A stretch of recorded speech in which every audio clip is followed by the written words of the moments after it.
En sevdiğim böyle belgelerle gelen hocaları sanki daha iyi anlıyoruz, değil mi?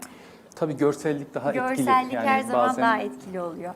Hocam horlama ile ilgili konuşalım istiyorum. Horlama nedir? Uyku apnesiyle ilişkisi nedir?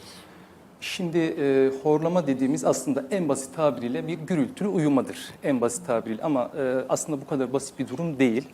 Hem çok ciddi bir sosyal problem hem de çok önemli bir bazı hastalıkların ilk belirtisidir. Şimdi çok kısaca size nasıl olduğunu göstermek istiyorum. Şimdi horlama dediğim biz insanlar aslında burun solunumuna üzerine yaratılmışızdır. Normalde burun solunumuna başlayarak yutak bölgesinden geçip nazofarinks dediğimiz bölgeden trakeaya yani hava yollarına ineriz.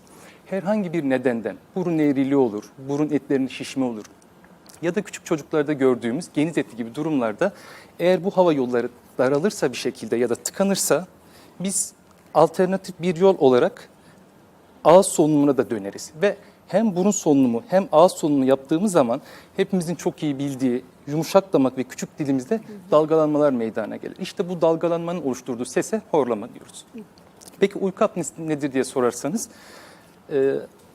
zamanla az önce aşçılarımız, diyetisyenlerimiz de vardı. Onlar çok iyi bilir. Evlerde hepimiz hamurlarla uğraşırız. Bir hamur alıp salladığımızda sarktığı gibi yıllar içerisinde horlamaya bağlı olarak küçük dilimize, yumuşak damağımıza sarkma meydana gelir.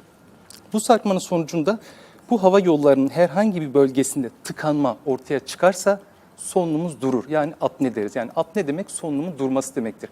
İşte gece ortaya çıkan bu solunum durmalarını da apne diyoruz. Uyku apnesi diyoruz. Bir anda da nefes alamadığı için o bir takım hani garip diye böyle çok güzel, uykusundan uyanıyor, harika, değil mi? çok güzel tarif ettiniz. Evet. Belli bir Başıma solunum... geliyor hocam. Evet, belli bir